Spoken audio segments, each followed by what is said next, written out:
Good morning विद्यार्थी मित्रों। कक्षा 11 पाठ का नाम है गलता लोहा। पिछले वीडियो में हम लोगों ने चर्चा की थी कि धनराम के पिता की मृत्यु हो जाती है, धनराम की पढ़ाई छूट जाती है। धनराम अपने पिता का जो व्यवसाय है वो सहज भाव से संभाल लेता है। मास्टर त्रिलोक सिंह की भविष्यवाणी को सिद्ध करते हुए मोहन प्राथमिक शिक्षण प्राप्त करके आगे की पढ़ाई के लिए शिक्षावृत्ति प्राप्त करता है। वंशीधर का हौसला भी बढ़ जाता है क्योंकि पीढ़ियों से चले आते पैतृक धंधे ने उन्हें निराश कर दिया था। दान दक्षिणा के बूथ पर वो किसी तरह अपने घर का आधा पेट ही भर पाते थे। मोहन पढ़ लिख कर वंश की दरिद्रता मिटाएगा, इस उद्देश्य से उसे गांव से 4 मील दूर एक दूसरी स्कूल में दाखिला करवा दिया गया।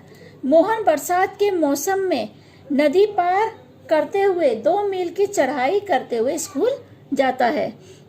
भारी बरसात के दिनों में मोहन नदी पार गांव में ही यजमान के घर पे रुकता था।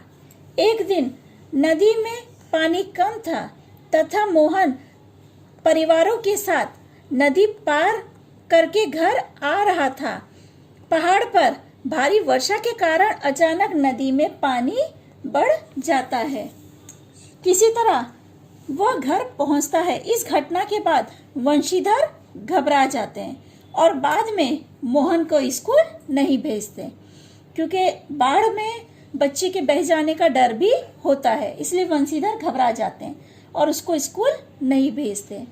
एक दिन वंशीधर के बिरादरी का एक संपन्न परिवार का युवक रमेश लखनऊ से गांव आता है। बातों बातों में वंशीधर रमेश के सामने मोहन की पढ़ाई की चिंता व्यक्त करता है।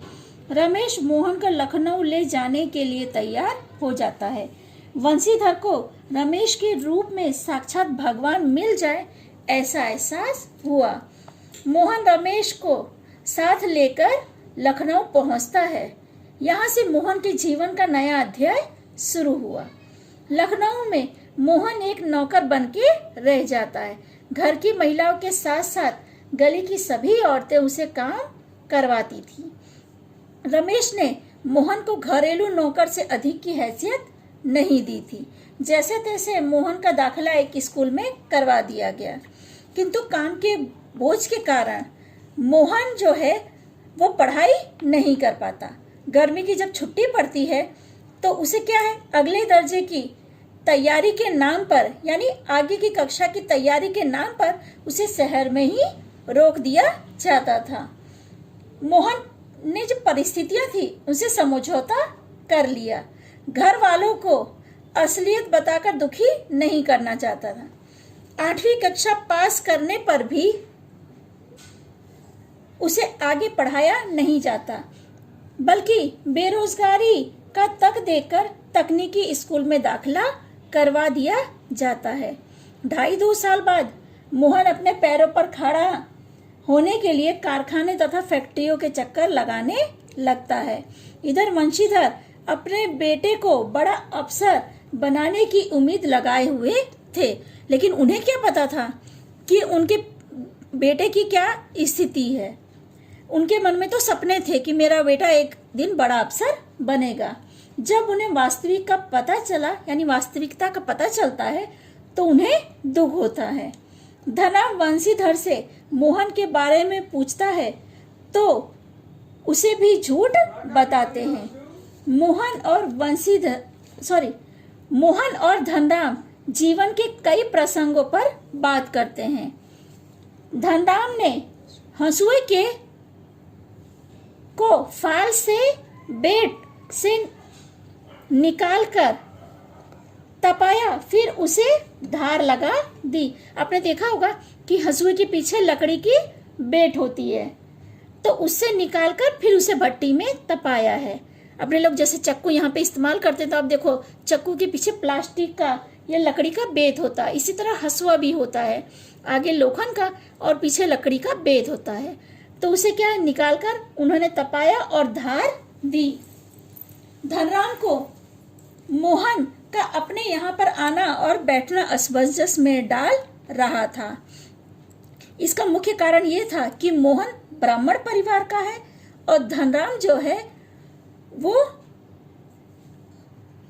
नीची जाति का है, क्योंकि आमतौर पर ब्राह्मण टोले के लोग अगर शिल्पकार टोले में आते तो उठते बैठते नहीं थे। कामकाज के सिलसिले में वे खड़े खड़े बात करके निपटा देते थे। अगर ब्राह्मण लोगों को उठने बैठने के लिए कहा तो भी मर्यादा के विरुद्ध समझा जाता था। यह उस समय की बात है जब जातिगत भेदभाव था या ऊंच नीच का भेदभाव था। धनराम अपना काम कर रहा था, मोहन बैठकर सब देख रहा था। धनराम लोहे की एक मोटी छड़ को भट्टी में से निकालकर गोल आकार में मोड़ने की कोशिश करता है, किंतु वह छड़ निहाई पर ठीक से फंस नहीं पा रही थी, अतः लोहा जो है वो ठीक ढंग से मुड़ नहीं पा रहा था। मोहन कुछ देर तक उसका काम करते हुए देख रहा था, यानी मोहन जो है वो धनराम को काम करते देखता है। फिर जैसे अपने संकोचन का त्याग करा, उसने दूसरी पकड़ से लोहे को स्थिर कर लिया और धनराम के हाथ से हथौड़ी लेकर नापी तुली चोट मारता। अभ्यस्त हाथों से धुकनी फूंककर लोहे को दोबारा भट्टी में गर्म करता और फिर निहाई पर रखकर उसे ठोक पीट सुघड़ गोले का रूप दे डाला। मोहन के काम में स्फूर्ति देखकर धनराम आश्चर्यचकित था, क्योंकि एक जो सीखा हुआ व्यक्ति होता है और जो पहली बार करता है उसमें अंतर होता है। धनराम का तो ये व्यवसाय था, पर मोहन का ये व्यवसाय नहीं था। पर उसने जब उसे गोल आकार दिया तो मोहन का ये काम देखकर जो धनराम है वो आश्चर्यचकित होता है। धनराम मोहन द्वारा बनाए गए गोले के छल्ले की त्रुटिहीन गोलाई की जांच करते हुए मोहन की आंखों में एक नए सर्जन की चमक देखकर अवाक रह जाता है, जिसमें ना स्पर्धा थी और ना ही किसी प्रकार की हार जीत का भाव था। यानी इस कहानी में ये बताने की कोशिश की गई है कि मोहन के अंदर जो व्यथा होती है वो व्यथा से वो काफी दुखी होता है कि लखनऊ में उसके साथ काफी कुछ गलत होता है। एक पढ़ने लिखने वाला मेधावी यानी जो होशियार बालक था वो किसी तरह तकनीकी काम सीखता है और कारखाने और फैक्ट्रियों में काम ढूंढ रहा था। यहाँ पर आकर वो धनराम से जब बात करता है तो उसके मन में एक संतोष का अनुभव होता है। बाद में धनराम जो एक लोखंड को गोल आकार देने की कोशिश कर रहा होता है तो मोहन उसके हाथ से हथौड़ी लेकर उसे छल्ले को गोल आकार देता है, यानी लोहे का एक गोला छल्ला बनाता है और उसे धनराम को दिखाता